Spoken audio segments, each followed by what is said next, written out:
I think it'll be useful though to start with kind of your motivations. So what moment prompted you to run for mayor? The very moment. It's difficult to put my finger on a pulse and say this is the exact moment. It's a developing picture. So my connection with Tower Hamlets began when I was an 8-year-old boy, and since then, on and off, it never ended. And finally, when I became independent, started living on my own, I came back to Tower Hamlets to study to begin with at Queen Mary, which I couldn't finish. I moved on because I was not very interested in academics, so I went to practice. So I went to City to do the bar course. Throughout that time, so I'm talking about it until now, it's about a 26-year period in which I got married. I started my first day with my wife in Wapping. Both my sons were born in Tower Hamlets. Both of them were actually born within 400 meters of the Royal London Hospital. And then, as I saw them grow up, my practice, I do as a barrister, I do 2 free pro bono cases every month, mostly helping victims of domestic violence or people, asylum seekers can't afford a barrister, can't get family reunion, those type. And then finally, my son goes to university. What struck me is that he applied somewhere and then said, Daddy, it's because simply the E1 postcode is connected to me. I will not get that competition and that chance. And that struck me. Why a 17, 18-year-old child would think E1 postcode is something that disadvantages him in life. That got me into the politics, active politics, and that went on for a while. And then, of course, finally, the leadership culture for 30 years. The same group of people, whether you call them Labour or you call them Aspire, is the same group of people in combination who came out and from the other parties. That continued. So I thought, okay, there is need for new leadership, and I'm well connected to the community. I have been here for a good part of my life, and yes, it is a time to get into, rather than sitting on the sideline and keep complaining. So Mm. that's the final moment that and the realization that brought me into politics.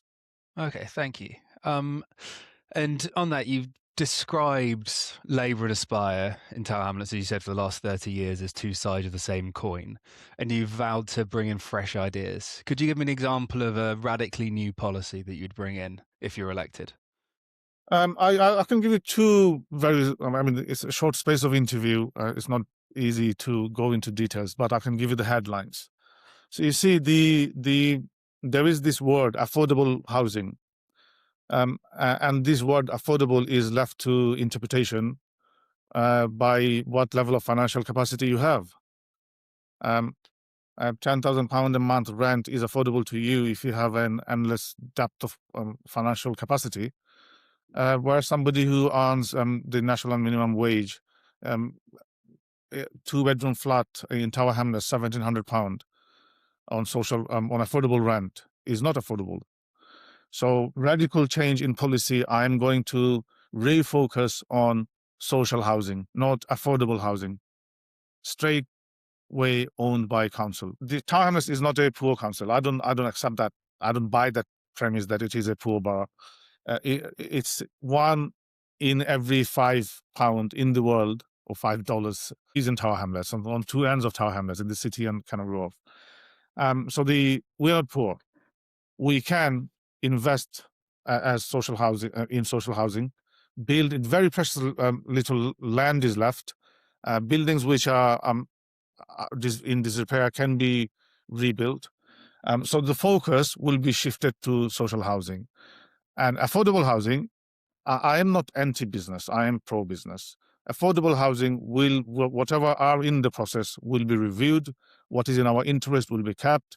What is not in our interest, my plan is to take a strategic review of the current council housing plan and the stocks. And then based on those objective evidence, then I will take my next decisions on affordable housing. Whatever Mhm. in the pipeline will carry on for the time being. Okay. You, That is quite interesting because housing is one of the top issues consistently when people are surveyed in the borough. Um, the one challenge I was wondering about. So, house building has slowed London wide, largely because of economic and regulatory pressures outside of local government's power. Which parts of the problem do you believe a borough mayor can genuinely influence, and how would your approach differ? I think you touched on a very important point. There are three aspects of regulatory control. So you have the national policies, you have the London-wide issues, and then you have the specific borough and the local government. Yeah, there would have to be a coordination of policies. I cannot claim that I will have the magical wand to solve every problem. And therefore, within those tiers, so just to give you one example that council can immediately impact on upon people's life. So formerly what was called Tower Hamlets homes, there is a massive marketing going on that those properties are brought back into council control. That's of course a mischaracterization of what happened. The council have always owned those properties. At any point, even when this arm's length organization was managing those properties, it was the council that picked up the bills for maintenance and their regular upkeep. So the impact can be in maintaining those properties, putting them into the market in social housing, buy back ex-council property. This is a very council-specific policy. It can be implemented. Exchange of under-occupied stocks to person occupying a 5-bedroom home. And during my door knocking campaign for the last few weeks, I have seen often kids have grown up, moved out to their own properties. It's a 5-bedroom home occupied by 2 person, in some cases 1 person. Those exchanges would free up large family homes for a considerable number of people. So I think this stock management, and again, we go back to the leadership style and leadership policy making. Stock management of the current existing stock is a priority that can overnight have impact on, firstly, number of available homes, and secondly, the experience of life that you live, quality of life that you have. So yes, these are the two policies that can be radically and quickly implemented. Thank you. You kind of brought on to something you've spoken a bit about in your campaigning, that you've criticised the current administration's record on transparent decision making, democratic culture, alleged cronyism, and safeguards of public money. Say you get elected, what powers or practices used by the current administration would you voluntarily limit or give up if you were elected? I'm not going to get bogged down into specific policy issues. Let me talk about the principle of what I want to do. The first thing that I want to see is an openness in governance. I have not seen mayor answering any questions from either from the public or from the councillors in any chamber meeting. I'm going to change that culture. There will be a question and answer session for the mayor himself weekly. If not weekly, there will be bi-weekly, but there will be a session where the mayor answers questions directly. There may be physical constraints at some time, but still I will manage and instruct one of the councillors to stand up as an acting mayor, giving those answers. Nothing to be held up because my mayor is not physically available to answer those questions. I am going to direct a strategic review of the conduct of mayor's office in the last 10 years. And that review result will then inform me as to the very specific powers that must be controlled, given up, or exercised or enhanced. So I want to make a very informed, objective decision, nothing on the spot and nothing uninformed. Accountability. I'm going to allow and I'm going to insist that the Oversight and Scrutiny Committee would be headed by a member of the opposition. Currently, we simply do not know what level of impact they have in terms of scrutinizing or maintaining an oversight of the council decisions. So these are critical policy changes that I will introduce. And of course, the exact powers will, what I want to remit would depend on the strategic review that I will receive. That makes sense. I wonder if you could tell me a bit more about how you would end up interacting with scrutiny, because in a mayoral system, you have scrutiny committees, but they necessarily have a limited amount of power. They can call in decisions, but at some point they can only kind of make you review those decisions. How do you think something like a mayor's office can actively engage in effective scrutiny? So, as I said, the lot depends on the individual and the leadership culture. Once the culture sets in that this is a mayor who could be questioned, who could be challenged, who could be made to answer question, explain his decisions, the rationale on which he operates, then there will be a two-way traffic of communication. So the decisions that I would make as mayor will not only be seen as taken in consultation, the opposition, they will feel included in their input into the finished product that comes as decision. So, of course, even with the limited capacity, once they see that if a review is triggered, that review is taken seriously, the decision metrics are explained properly in terms that they understand, then of course there is this participation. Now, that enhances the quality of democracy. Currently, I haven't seen that participation. I haven't seen that decision-making role or the decision influencing role of the Oversight and Scrutiny Committee. So I want that to happen. Central part of your campaign is breaking out of the Labour look for our mould you say has dominated the council for the last 30 years and bringing fresh ideas and voices. Currently, the Tower Hamlets Independent Party is supported by 3 ex-Aspire councillors, and one of the top officials is previously a senior figure in Tower Hamlets Labour and then Aspire. So how much do you think new ideas can take root if some of the same people are still in positions of power? Very, very important question. I think yes, if these are the same people who are part of the old system, why people can expect that something would change? Yes, of course, change. We're not talking about the whole collapse of system. It's not the 100% rotten system that we need to replace. We're talking about individuals here, individuals who had very fundamental difference of views and opinion about how the leadership managed the council and its affairs. They did not approve of those styles or the contents of leadership, and that's why they separated. That's why they're with me now. So these are individuals who have the guts to understand what was going on was wrong and it can't continue like this. And therefore, we will not be influenced by what we are opposing and what we want to change. That's one fundamental point. The second aspect is the nature, the quality of people that I have selected to run as councillors.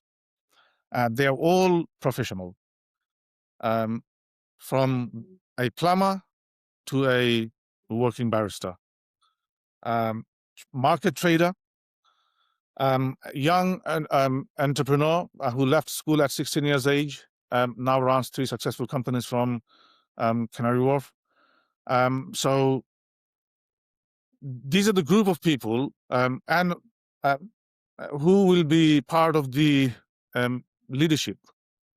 And this leadership will not be a single individual who dominate everything. It will be a collective leadership. Mayor would be the face of that collective leadership. Of course, there is another issue of representation. We have councillor candidates who come from every ethnic background in Tower Hamlets. So, and the other issue of representation of women. 6 of our council candidates are women. All of them, every single one of them are working. One runs market stall, other is a care worker, runs a care organization. Another one is a market trader who provides trading facilities for women who can't hire market space, online platform. So they're all skilled people. The quality of skill that I'm planning to bring in, and of course we have the people for it, is totally different from what we have in the current setup and current composition of the town hall. So that of course will tell people that we are not the same as same old, and we can actually bring in fresh ideas. Okay, thank you. I think final question. This is more about kind of, I suppose, a philosophy of governance.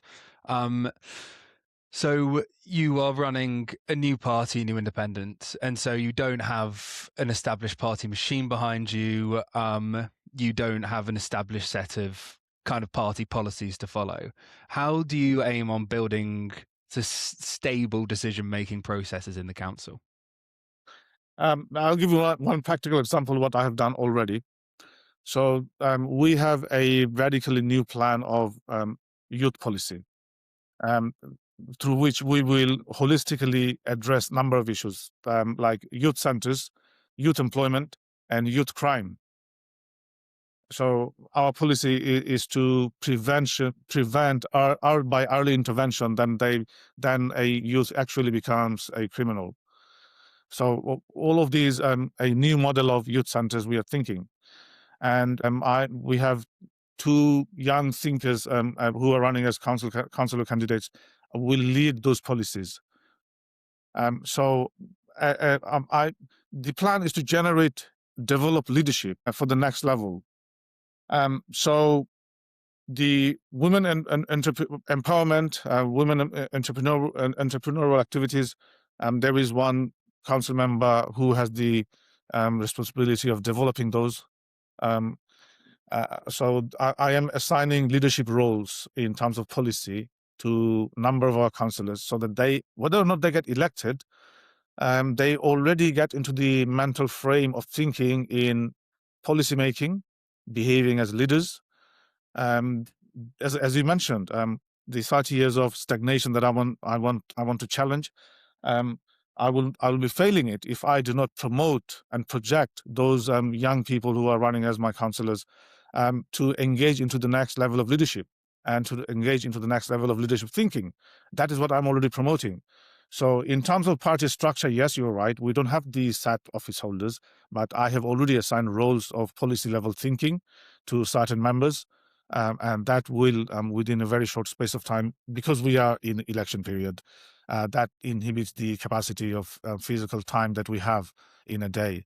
But that would be sorted, and we will be at a stage where we will have party officials by the time the election happens. Mm-hmm. Okay, thank you very much. I'm conscious I don't want to take up too much time there, so I think unless you've got anything specific to add, I think that's The issue that bogs, yes, just a Mhm. quick joined crime in Tower Hamlets. I've touched on youth crime. Generally, crime is a concern for two reasons: for actual crime that happens, the data, and then the perception, of security of the residents. Um, there are certain simple things that would have addressed those concerns in terms of leadership behavior. Is that if we could generate citizen engagement, residents engagement in actually talking to police and actually be part of our delivery system of the security and protection. Therefore, the plan is for me. The plan that I have is to engage citizens, the residents of the borough, into this policy-making level, where they will directly interact with the police. Of course, crime has to be addressed at three levels: locally, London-wide, and nationally. Metropolitan Police will have a big say in how things are addressed here. So my plan is to double the number of CCTVs we have. And again, there's another mischaracterization of what CCTVs that we have now. Just by transferring digital analog CCTV system to a digital system and keeping the numbers of camera roughly the same does not enhance the security, or nor does it give you the claim that you have 300 or so many cameras installed. It's just a transformation of system. My plan is to radically put in a policy where those cameras and what they capture would actually be seen by a police officer and be used in criminal prosecution. And those numbers of cameras will be doubled. So it's not just a transformation of physical system. We have a policy of actually using those cameras for criminal prosecution. And that will, when it is seen, then that will then impact on the perception of safety of the residents. Okay, thank you very much.